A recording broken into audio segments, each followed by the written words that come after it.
കുന്നംകുളത്ത് ഒരു ചെറിയ ചീത്തപ്പേരുണ്ടായിരുന്നു.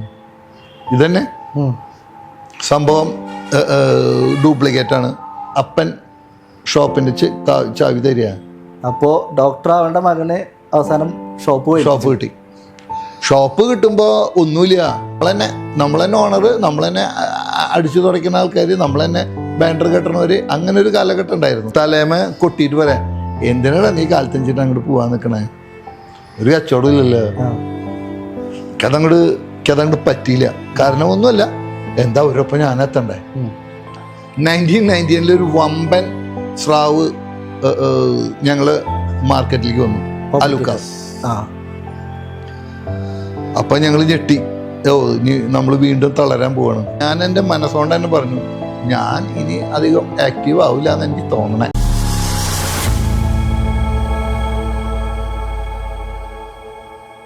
ഓരോ നഗരത്തിനും കച്ചവടത്തിൻ്റെ ഒരു കഥ പറയാനുണ്ടാവും. അതുപോലെ ഒരു കഥ കുന്നംകുളത്തിനും ഉണ്ട്. കുന്നംകുളത്തിൻ്റെ ആ കച്ചവട കഥയിലെ ഒരു പ്രധാന സ്ഥാപനമാണ് തരകൻസ് റോയൽ ജ്വല്ലറി. ഇന്ന് നമ്മുടെ കൂടെ വന്നിട്ടുള്ളത് തരകൻസ് റോയൽ ജ്വല്ലറിയുടെ അമരക്കാരൻ ശ്രീ ഡിക്സ് ഫ്രാൻസിസ് ആണ്. Welcome sir. Good evening. നമുക്ക് ആദ്യം തന്നെ ചൈൽഡ്ഹുഡിൽ നിന്ന് തുടങ്ങാം. എങ്ങനെയായിരുന്നു കുട്ടിക്കാലം? പഠിച്ചതൊക്കെ എവിടെയാണ്? മാതാപിതാക്കൾ, അതിനെക്കുറിച്ച് പറയാമോ? ചെറുപ്പം ഞാൻ പഠിച്ചത് ബദനിയില, കുന്നംകുളം ബദനിയില. കുഴപ്പമില്ലാത്തൊരു ചൈൽഡ്ഹുഡ് ഉണ്ടായിരുന്നു. അത്ര കുഴപ്പമൊന്നുമില്ല. ഒരുവിധം ഞങ്ങൾ ഒരു ആവറേജ് ആയിരുന്നു. പഠിക്കാൻ എങ്ങനെ ബ്രില്യൻ്റ് ആയിരുന്നു? പഠിക്കാൻ ആവറേജ് മനുഷ്യനായിരുന്നു. ആവറേജ് എന്ന് പറഞ്ഞാൽ ആവറേജ് തന്നെയുള്ളൂ. ജയിക്കാൻ മാർക്ക് എത്ര കിട്ടുമെന്ന് നോക്കണ കൂട്ടരാണ് ഞങ്ങൾ. ചിലർ എത്ര മാർക്ക് പോയി എന്ന് നോക്കണവരല്ല, ജയിക്കാൻ എത്ര മാർക്ക് വേണം, ഒരു 35 മാർക്ക് വേണം 100. അത് എണ്ണി തിട്ടപ്പെടുത്തി 35 കിട്ടിയില്ലേന്ന് നോക്കിയിരുന്നൊരു കാലഘട്ടമായിരുന്നു എനിക്ക്. പ്രീ ഡിഗ്രി ആകുമ്പോഴേക്കും വീട്ടിൽ കുറച്ച് ഫണ്ടൊക്കെ ഉണ്ട്. എന്നെ ഡോക്ടറാക്കണമെന്ന് ഭയങ്കര നിർബന്ധം. എന്നെ കേരളത്തിലെ തന്നെ ഏറ്റവും വമ്പൻ സ്ഥാപനമാണ് ക്രൈസ്റ്റ് എന്ന് ഇരിഞ്ഞാലക്കുട. അവിടെ കൊണ്ടാക്കി സെക്കൻഡ് ഗ്രൂപ്പ് എടുത്തിട്ട്. അത് കഴിഞ്ഞ് അപ്പോൾ എൻ്റെ ചേട്ടന്മാരൊക്കെ ഇവിടെ വിലസാണ്. എല്ലാവരിലും ഒരു ബുള്ളറ്റും ഉണ്ട്, ഒരു കാറും ഉണ്ട്. എനിക്കാച്ചാൽ ഒന്നുമില്ല. ഞാൻ അവിടെ ഇരുന്ന് പഠിക്കുക. +2 എനിക്കൊരു 50% ഉണ്ടെങ്കിൽ എന്നെ ഏതെങ്കിലും ബാംഗ്ലൂരുള്ള ഏതെങ്കിലും ഒരു മെഡിക്കൽ കോളേജിൽ കൊണ്ടുപോയി തട്ടുമെന്ന് എനിക്ക് ഉറപ്പാണ്. ഡോക്ടറാക്കാൻ കരുതി കൂട്ടിയിട്ട് ഞാൻ മാർക്ക് കുറയ്ക്കാൻ വേണ്ടിയിട്ട് പഠിച്ചാൽ എനിക്ക് കിട്ടുന്നുള്ള അതിൽ സംശയമൊന്നുമില്ല. നന്നായിട്ടൊന്ന് വിലസി 49.5%. ഒരു രക്ഷയില്ല. ഒരു കോളേജിലും എന്നെ എടുത്തില്ല. കറക്റ്റ് 50 ആക്കിയില്ല. 49.5%. ഒരു കോളേജും എടുത്തില്ല. അവസാനം ഡിഗ്രിക്ക് ഇംഗ്ലീഷ്, സാധാരണ സെൻറ്റ് തോമസിൽ ആരൊക്കെ റെക്കമെൻഡേഷൻ ചെയ്ത് ഇംഗ്ലീഷിന് ചേർന്നു. ഇംഗ്ലീഷ് ഉഴപ്പിക്കഴിഞ്ഞു. അപ്പോൾ എൻ്റെ ജാഷൻ്റെ തൃശ്ശൂർ കടയുണ്ടായിരുന്നു. അപ്പോൾ കൂടുതൽ സമയം ഒരു 5 അവറാണ് ഒരു ദിവസം. അതിലൊരു 3 അവറേ പോവുള്ളൂ. 3rd അവർ കഴിഞ്ഞാൽ പിന്നെ ലാംഗ്വേജ് ആവുക. അപ്പോൾ എൻ്റെ ചേട്ടൻ്റെ കടയിൽ പോയിട്ട് കച്ചവടം പഠിക്കാൻ തുടങ്ങി. ഒരു 20 വയസ്സ് 19 വയസ്സിലൊക്കെ കച്ചവടം പഠിച്ച് 20ാം വയസ്സിൽ എക്സാം എഴുതണം. എൻ്റെ ഒരു മാസം മുമ്പ്. അതുവരെ ചേട്ടന് ഭയങ്കര ഇഷ്ടമായിരുന്നു. എക്സാം എഴുതണതിൻ്റെ തലേ ദിവസം ഒരു മാസം മുമ്പ് ചേട്ടൻ കോളർ കുലുക്കിയിട്ടൊരു വർത്തമാനം പറഞ്ഞു, എടാ ഇക്കൊല്ലം അങ്ങനെ നീ ഫെയിലായ കടയിലേക്ക് കയറാൻ പറ്റുമെന്ന് വിചാരിക്കണ്ട കേട്ടാ. അത്രയും സ്ട്രോങ് ആയിട്ട് കോളറിന് ഇളക്കി പറഞ്ഞു. എന്തെങ്കിലും ചെയ്യാം. അപ്പോൾ ഞാനൊരു സൂത്രം ചെയ്തു.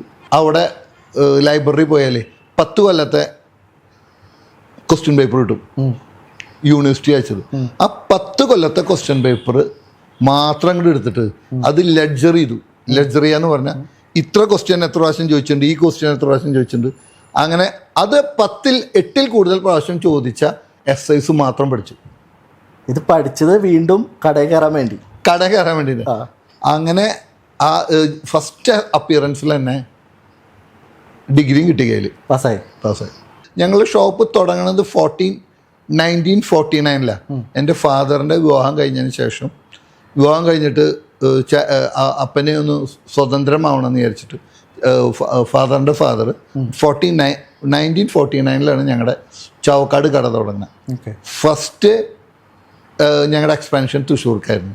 തൃശ്ശൂർ അമ്മ റോട്ടിൽ ഫാഷൻ ഫാബ്രിക്സിന് മുമ്പിൽ. അവിടെ നിന്നാണ് ഞാൻ കളരി പഠിച്ചത്. ബ്രദറിൻ്റെ കൂടെ ആ ബ്രദറിൻ്റെ അടുത്ത് നിന്നാണ് കളരി പഠിച്ചത്. അത് കഴിഞ്ഞ് 80-ൽ ഞങ്ങൾ കുന്നംകുളം തുടങ്ങി. അന്ന് ജക്ഷന, വേറെ ജക്ഷന. ഓക്കെ. അത് കഴിഞ്ഞ് 87 ആയപ്പോൾ എൻ്റെ ഡിഗ്രി കഴിഞ്ഞു. MA ഫസ്റ്റ് ഇയർ പോയി. ഒന്നും വായിച്ചാൽ മനസ്സിലാവണില്ല. അങ്ങനെ 87 എനിക്ക് നിയർലി 21 ഇയേഴ്സ്. ഒരു ദിവസം അപ്പൻ ഷോപ്പിൻ്റെ ചാവി തരിക. അപ്പോൾ ഡോക്ടർ ആവേണ്ട മകന് അവസാനം ഷോപ്പ് കിട്ടി. ഷോപ്പ് കിട്ടുമ്പോൾ ഒന്നുമില്ല, ഒരു ടേൺ ഓവർ എന്ന് പറയാൻ, ക്വാണ്ടിറ്റേറ്റീവ് ടേൺ ഓവർ പറയുമ്പോൾ ഒരു ദിവസം 50 ഗ്രാം ഏകദേശം ടാർജറ്റ് ഉള്ളൂ. 50 ഗ്രാമേ സെയിലുള്ളൂ. അത് അവിടെ മറ്റേ ചേട്ടന് വിജയിക്കാൻ പറ്റാഞ്ഞിട്ടാണ് ചേട്ടനെ കോഴിക്കോട്ടേക്ക് വിട്ടത്.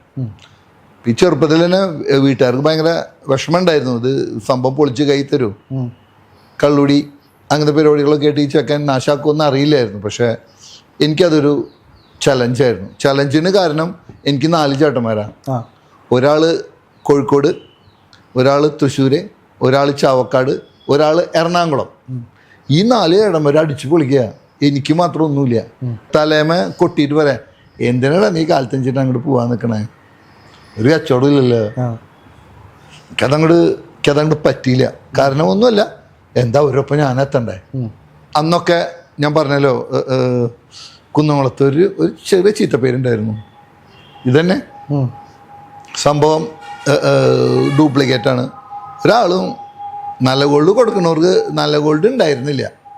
അപ്പം ഞാൻ ക്വാളിറ്റിയിൽ ഒന്നുകൂടി നന്നായിട്ട് ഊന്നി ശ്രദ്ധിച്ചു.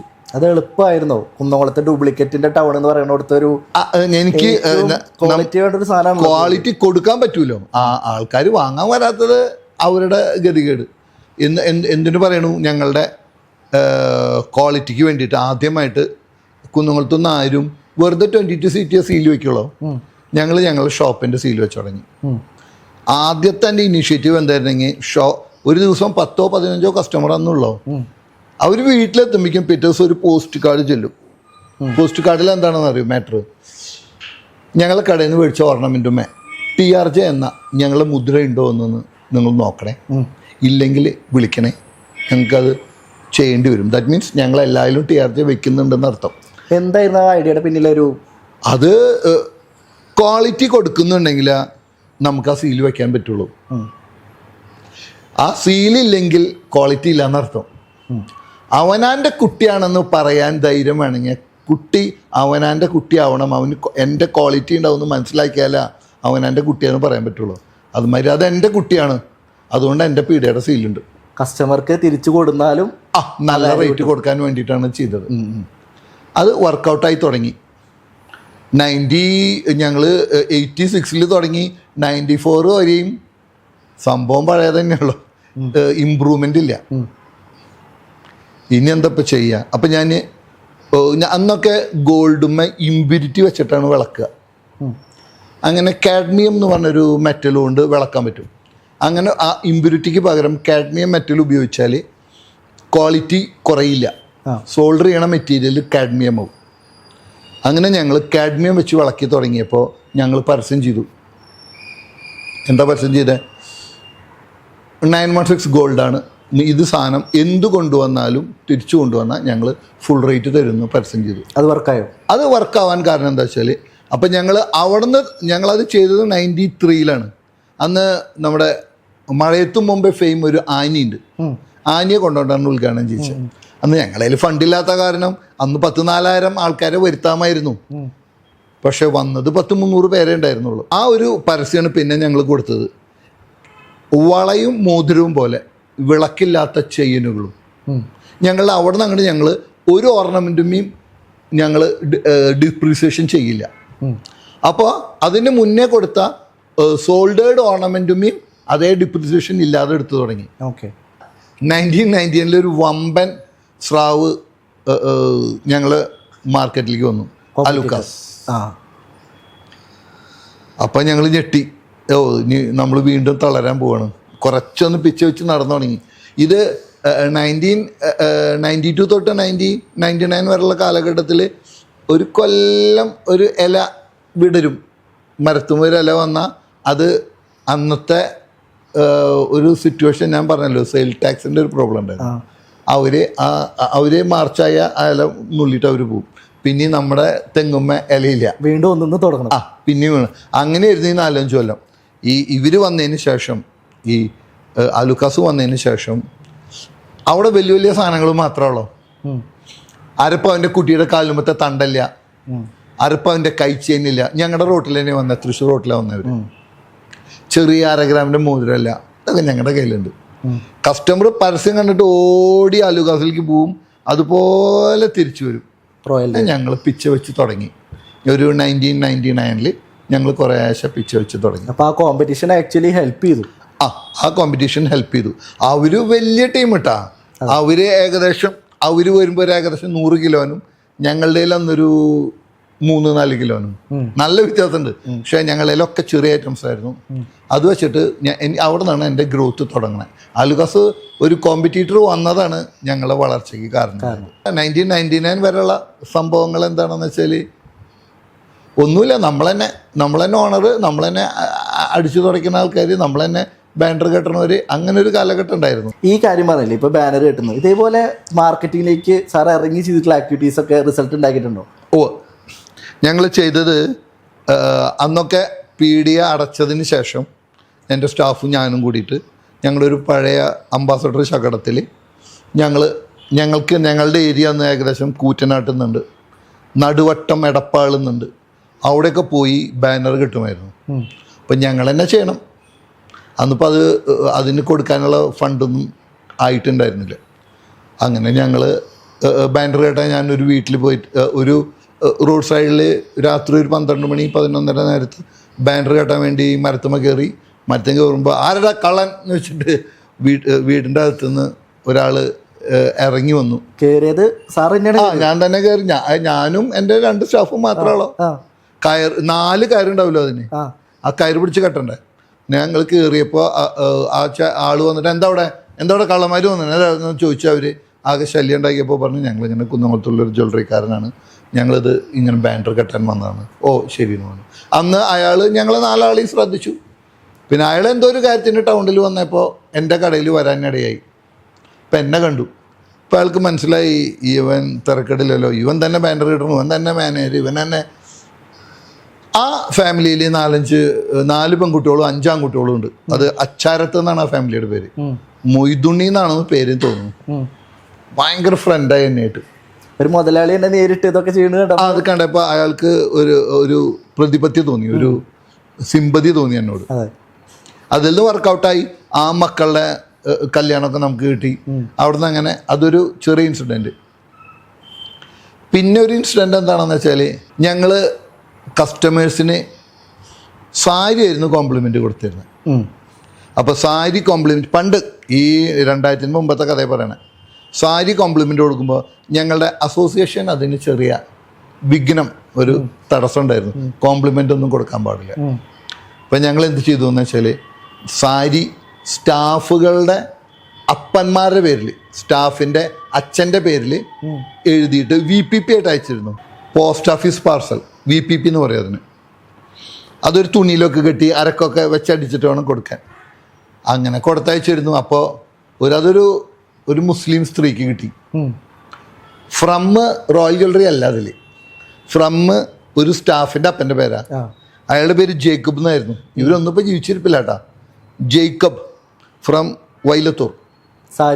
സാരി കിട്ടിയത് പെണ്ണിനല്ല, ആ സ്ത്രീയുടെ ഭർത്താവിനായിട്ട്.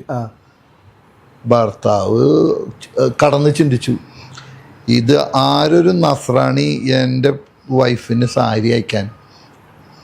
ഈ അഡ്രസ്സ് അന്വേഷിച്ചിട്ട് ഏതോ എടപ്പാൾ ഭാഗത്തുള്ളൊരു ചേട്ടൻ ഈ പറഞ്ഞ അഡ്രസ്സിൽ വന്ന് അയാളെ കണ്ടുമുട്ടി.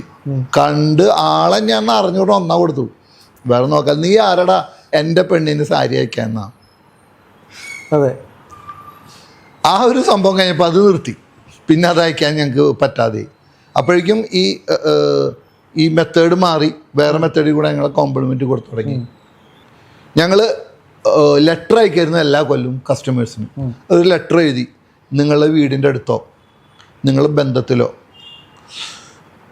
സ്വർണം ഇല്ലാതെ കല്യാണം കഴിക്കാൻ പറ്റാത്ത യുവതികളുണ്ടെങ്കിൽ ഒന്ന് അഡ്രസ്സ് അയച്ചതായി എല്ലാ കസ്റ്റമേഴ്സിനും അയച്ചു. അന്ന് 10,000-15,000 കസ്റ്റമറേ ഉള്ളൂ. അങ്ങനെ അവിടെ നിന്ന് മറുപടി പലരും റെക്കമെൻഡ് ചെയ്തു. ഇന്ന നമ്പീസക്കുട്ടിയുടെ വീട്ടിൽ ഒരു കുട്ടിയുണ്ട്, അവർക്ക് ഗോൾഡ് കുറവാണ്. അങ്ങനെ ഞങ്ങൾ 200 പേരെ എടുത്തിട്ട് ആ 200 വീട്ടിലും ഞങ്ങളുടെ അതോറിറ്റി, ഞങ്ങളുടെ ഓതറൈസ്ഡ് പേഴ്സണൽ പോയിട്ട് അന്വേഷിച്ചിട്ട് ഞങ്ങളൊരു 15 പേരെ കണ്ടു. അവർക്ക് എഴുത്തെഴുതി. എന്താ എഴുത്തെന്ന് വെച്ചാൽ, ഈ ഒരു കൊല്ലത്തിൻ്റെ ഉള്ളിൽ 2002 മാർച്ച് 31 നിങ്ങൾ വിവാഹിതയാകാൻ പോകുന്നെങ്കിൽ ഞങ്ങൾ 5 പവൻ തരാം. അവർ ട്രൈ ചെയ്തു. അതിലൊരു 8 പേര് 9 പേര് ഓക്കെ. അങ്ങനെ അവർക്ക് ഞങ്ങൾ ചെയ്യുന്നത് പേപ്പറിലൊന്നും ആഡില്ല, ഒരാളെ അറിയിക്കില്ല. ആ വാർഡ് മെമ്പറും അവിടുത്തെ പഞ്ചായത്ത് പ്രസിഡൻറ്റും ഞാനും എൻ്റെ പാർട്ട്ണറും ഒരു സ്റ്റാഫും കൂടിയിട്ട് തലേ ദിവസം, അത് അവിടെ വലിയ ആർഭാടമൊന്നുമില്ല, തലേ ദിവസം കഴിക്കുന്ന അവരുണ്ടാക്കി വയ്ക്കുന്ന ഒരു സാധനം കഴിച്ചിട്ട് ഞങ്ങൾ ആ ഒരു ചെറിയൊരു തലേദിവസ പാർട്ടിയിൽ പങ്കെടുക്കുകയും ഈ 5 പവൻ കൊടുക്കുകയും ചെയ്തു. ഞങ്ങൾ ഇങ്ങോട്ട് പോരും. ഇത് മാത്രമേ ചെയ്തുള്ളൂ. യാതൊരു പരസ്യമൊന്നുമില്ല, ഒരു പരസ്യമില്ല. പരസ്യം ചെയ്തില്ല, എല്ലാവരും അറിഞ്ഞു. അത് 8 പേര് നടന്നു, 7 പേര് നടന്നില്ല. 2002 സെയിം ഞങ്ങൾ പ്രൊസീഡ് ചെയ്തു. അപ്പോൾ 2002 പ്രൊസീഡ് ചെയ്തപ്പോൾ 2001 3-4 പേരോടെയും നടക്കുന്നുണ്ട്, ഞങ്ങളെ സഹായിക്കുമെന്ന് ചോദിച്ചു. അപ്പോൾ എനിക്ക് 10 എന്ന് പറയുന്നത് ആദ്യത്തെ കൊല്ലത്തെ 12ആയി. പിറ്റത്തെ കൊല്ലത്തെയും 15 പേരെ സെലക്ട് ചെയ്തു. അതിലൊരു 5-8 പേര് നടന്നു. തേർഡ് കൊല്ലം സത്യത്തിൽ 10 നടക്കേണ്ടതിന് 13, 12 നടന്നു. ദാറ്റ് മീൻസ് ഒരു 40യുടെ അടുത്ത് പേർക്ക് ഞങ്ങൾ 5 പവൻ കൊടുക്കേണ്ടായി. അതിന് ആ കൊടുത്ത ഓരോ വീട്ടുകാരും എൻ്റെ മനസ്സിൻ്റെ ഉള്ളിൽ ഇപ്പോഴും ഉണ്ട്.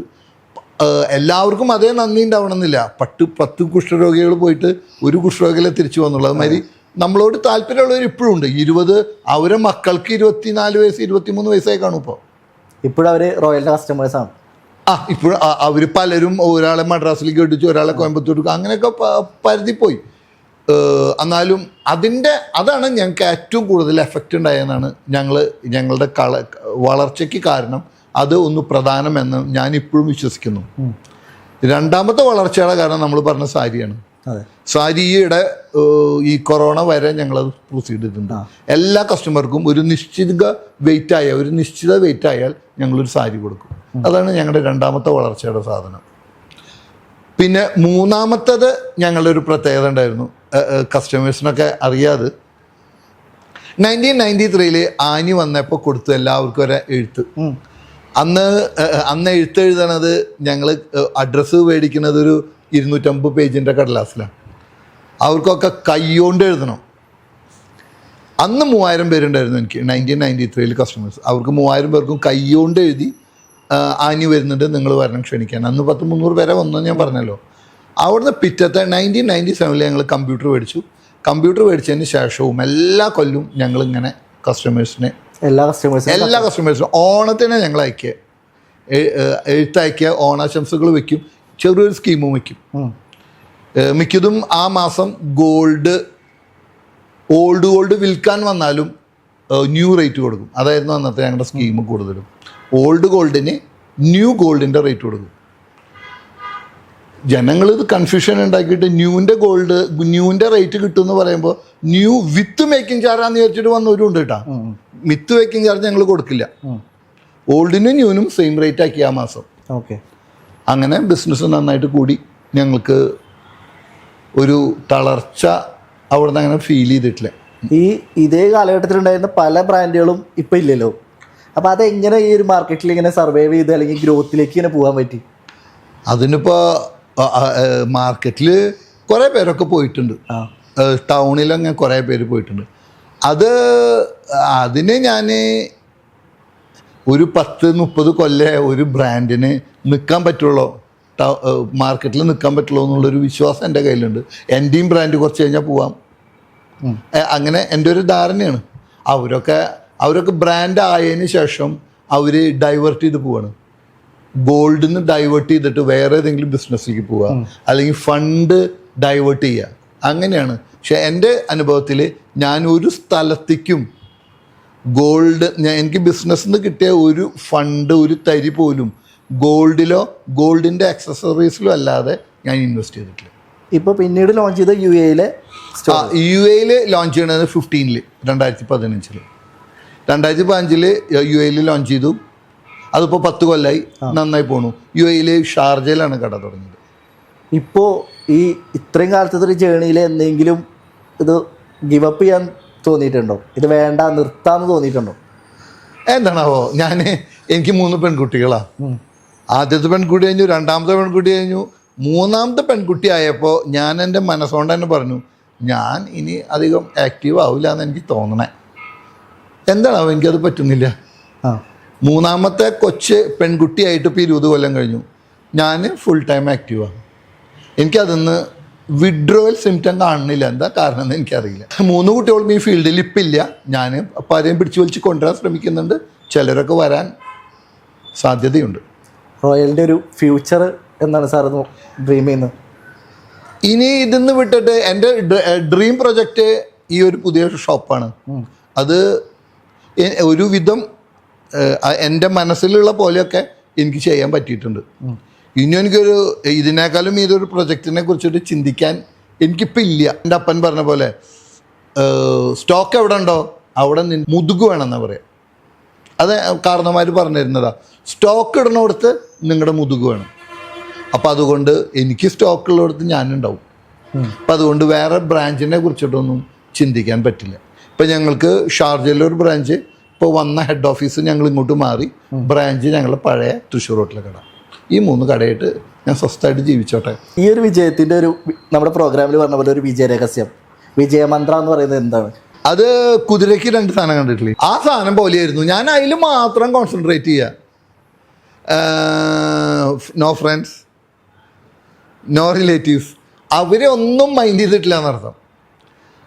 ഈ ഗോൾഡും ഗോൾഡിൻ്റെ ആക്സസറീസും അതിൻ്റെ പണിപ്പുരയും അതിൻ്റെ മാനുഫാക്ചറിങ് യൂണിറ്റ്, അതിലേക്ക് വേണ്ട സാധനങ്ങൾ, പിന്നെ ഞങ്ങളുടെ കടയ്ക്ക് വളർച്ചയ്ക്ക് വേണ്ടി ചെയ്യേണ്ടത്, സ്റ്റാഫിനെ എങ്ങനെ മെയിൻറ്റെയിൻ ചെയ്യണം എന്നുള്ളത്, അത് ഭയങ്കര ഒരു കഥയാണ്. സ്റ്റാഫിന് അതൊരു ത്രില്ലാണ്. എന്ന് വെച്ചാൽ 1997 ഞാൻ ആദ്യമായിട്ട് കമ്പ്യൂട്ടർ മേടിച്ചെന്ന് പറഞ്ഞില്ലേ, ആ കമ്പ്യൂട്ടർ മേടിച്ച കൊല്ലം തൊട്ട് എനിക്ക് നിർബന്ധമായിരുന്നു മന്ത്ലി എനിക്ക് P&L എടുക്കണം, പ്രോഫിറ്റ് ആൻഡ് ലോസ് എടുക്കണം. അന്ന് മുതൽ എടുത്തിട്ടുണ്ട്, 1997 തൊട്ടിട്ട്.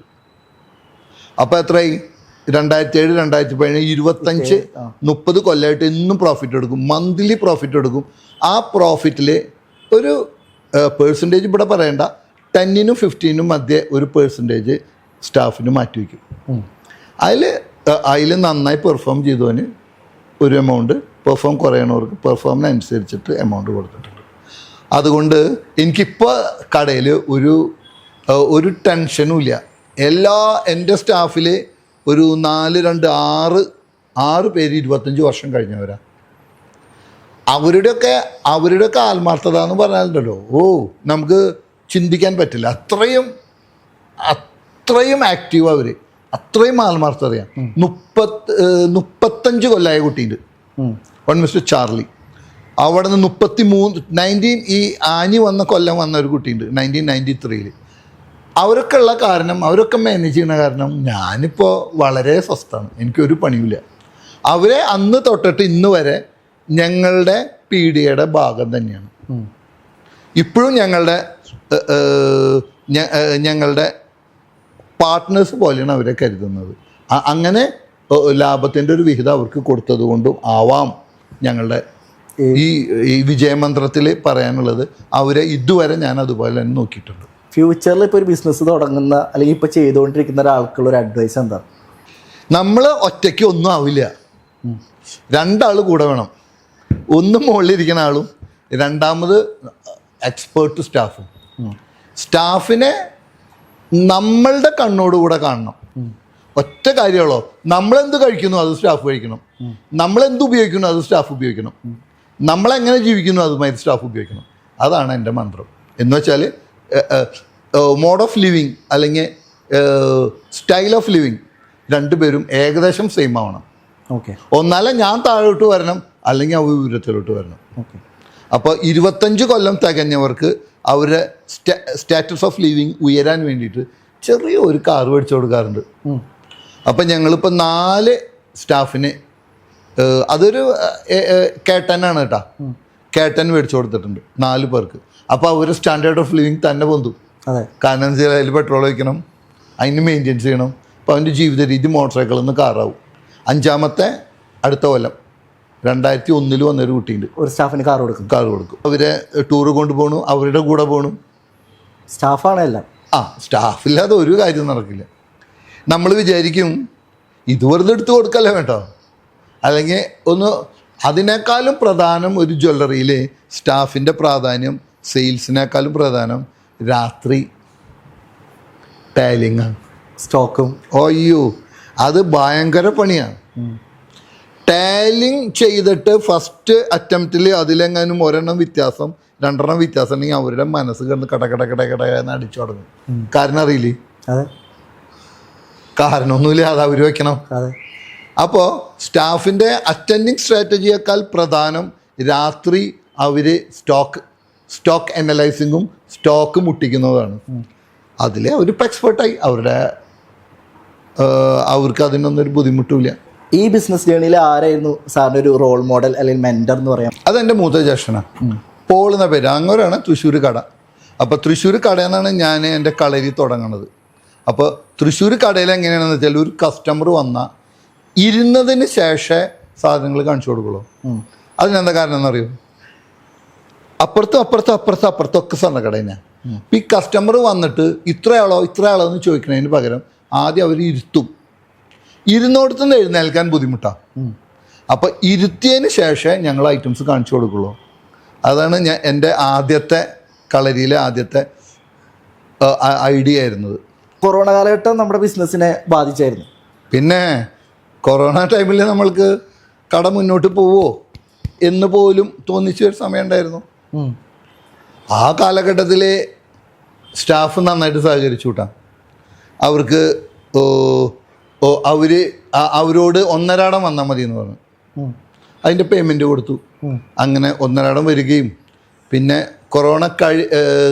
കൊറോണയുടെ അവസാനമാകുമ്പോഴേക്കൊക്കെ ഞങ്ങൾ വീണ്ടും പിക്കപ്പായി.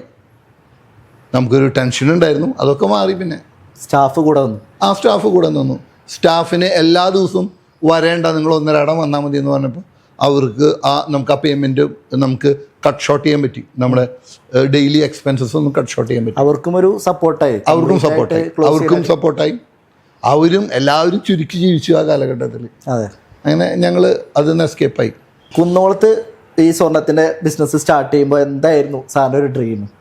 ഞാൻ പറഞ്ഞല്ലോ, ഡാഡി എന്നെ ഏൽപ്പിക്കുമ്പോൾ 20 വയസ്സ് 21 വയസ്സല്ലേ ഉള്ളൂ. ഡാഡിക്ക് കാണിച്ചു കൊടുക്കണ്ടേ നമ്മൾ. എനിക്കും മറ്റേ ചേട്ടന്മാരെ പോലെ ഒരു എബിലിറ്റി ഉണ്ട്. അതിന് നമ്മൾ ചെയ്തൊന്നുമില്ല. നമ്മുടെ ജ്യേഷ്ഠന്മാർക്ക് അന്ന് എല്ലായിടത്തും ഞാൻ പറഞ്ഞല്ലോ, അവരുടെ ഒപ്പെത്താൻ വേണ്ടി അവരോടൊപ്പം നിൽക്കാൻ വേണ്ടിയിട്ടായിരുന്നു എൻ്റെ പണി മുഴുവനും. കുഴപ്പമുണ്ടായില്ല. ഒരു 10 കൊല്ലത്തെ ഹാർഡ് വർക്കോട് കൂടി നമുക്ക് അവരൊപ്പം എത്താൻ പറ്റി. ഈ ബിസിനസ് ടൈമിൽ ഒരുപാട് സ്ട്രഗിൾസും സക്സസ്സും ഒക്കെ ഉണ്ടായിരുന്നു. ഇതിൽ കൂടെ നിന്നൊരു ഫാമിലി ഉണ്ടല്ലോ, അവരെ കുറിച്ച് പറയാമോ? അവരെക്കുറിച്ച് പറയുകയാണെങ്കിൽ ഞാൻ ഇതിൻ്റെ സ്ട്രഗിളിൽ ഫാമിലീനെ സത്യത്തിൽ വേണ്ട വിധത്തിൽ നോക്കാൻ പറ്റിയിട്ടില്ല എന്ന്, അതിൻ്റെ ഒരു വിഷമം എനിക്കിന്നുണ്ട്. എന്ന് വെച്ചാൽ അന്നൊക്കെ കടയുടെ കാര്യങ്ങളൊക്കെ കഴിഞ്ഞ് വീട്ടിലെത്തുമ്പോൾ ഏകദേശം സൂര്യൻ ഉദിക്കാറായി ഉണ്ടാവും. അതിനെന്താ കാര്യം എന്ന് വെച്ചാൽ ഞങ്ങൾക്ക് അന്ന് കമ്പ്യൂട്ടറൊക്കെ ഞങ്ങൾ തന്നെ ഉണ്ടാക്കുന്ന സോഫ്റ്റ്വെയർ അല്ലേ, അതിന് അതിൻ്റേതായ പരിമിതികളുണ്ടായിരുന്നു. അപ്പോൾ അതിങ്ങനെ അപ്ഡേറ്റ് ചെയ്ത് ഞങ്ങൾ നല്ല സെയിലുണ്ടായാലും ഞങ്ങൾക്ക് നേരത്തെ പോരാവുന്നൊരു സാഹചര്യം ഉണ്ടായതൊക്കെ ഒരു 5-10 കൊല്ലം മുമ്പാണ്. നല്ലൊരു സോഫ്റ്റ്വെയർ മേടിക്കാൻ പറ്റാത്തത് കൊണ്ട് ഞങ്ങൾ മേടിച്ച സോഫ്റ്റ്വെയറുകളൊക്കെ തട്ടിക്കൂട്ട് സോഫ്റ്റ്വെയറുകളാണ്.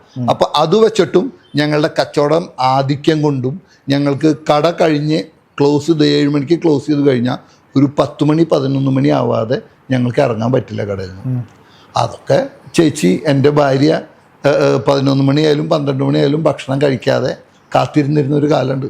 എൻ്റെ മക്കളെയൊക്കെ ഏതൊരു ചേംബർ ഓഫ് കോമേഴ്സിലെ ചേട്ടൻ പറഞ്ഞ മാതിരി ഞായറാഴ്ചയ്ക്ക് പേപ്പർ വായിച്ചിരിക്കുമ്പോൾ ഏതമ്മയെ പുറത്തൊരു ചേട്ടൻ ഇരുന്നിട്ട് പേപ്പർ വായിക്കണ്ടല്ലോ എന്ന് ചോദിക്കുന്ന ഒരു ഗതികേടിലേക്കൊക്കെ ഞങ്ങൾ അന്ന് പോയിരുന്നു. ഒരു 2000 കാലഘട്ടത്തിലൊക്കെ അത്രയും മക്കളുടെ കാര്യങ്ങൾക്കൊന്നും ഇൻവോൾവ് ചെയ്യാനോ അവരെ ഒരു സിനിമയ്ക്ക് കൊണ്ടുപോകാനോ ഒരു ട്രിപ്പ് പോകാനോ ഒന്നും എനിക്ക് എൻ്റെ യങ് ഏജസിലോ അല്ലെങ്കിൽ എൻ്റെ മിഡിൽ ഏജസിലോ പറ്റിയിട്ടില്ല. അതിനിപ്പോൾ പകരം വീട്ടുന്നുണ്ട്. അപ്പോഴേക്കും അവരൊക്കെ വേറെ സ്ഥലങ്ങളിലായി. അപ്പോൾ ഫാമിലിയുടെ സപ്പോർട്ട് പിന്നെ എൻ്റെ വൈഫിനെ കടയിലേക്ക് കൊണ്ടുപോകാറുണ്ട്.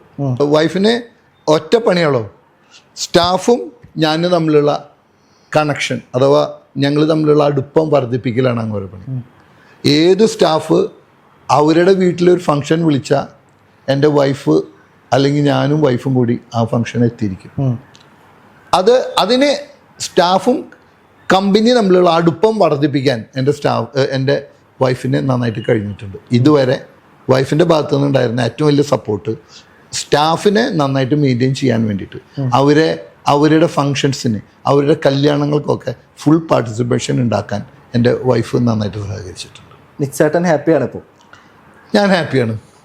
എനിക്ക് എൻ്റെ വിഷനൊക്കെ ഏകദേശം പൂർണ്ണമായി. ഇനി എന്തുകൊണ്ടാ എനിക്ക് ആലോചിക്കാനൊന്നുമില്ല. സിമ്പിളായിട്ട് റെസ്റ്റ് ചെയ്യാണ് കടയിൽ. അതിനുള്ള ഏരിയ ഉണ്ട്. കടയിൽ ആകെ തിക്കും തിരക്കൊന്നുമില്ല. അങ്ങനെയുള്ള ഏരിയ ഉണ്ട്. നന്നായിട്ട് പോകും, വലിയ കുഴപ്പമൊന്നും. അപ്പോൾ താങ്ക് യു നിക്സേട്ടാ, ഇത്രയും കാലത്തെ ഒരു ബിസിനസ് ജീവിതത്തിൻ്റെ ഐഡിയാസ് നമ്മളായിട്ട് ഷെയർ ചെയ്തതിന്. നിക്സേട്ടനെ കൂടുതൽ സക്സസ് ഉണ്ടാവട്ടെ, കൂടുതൽ സന്തോഷവും സമാധാനവും ഉണ്ടാവട്ടെ.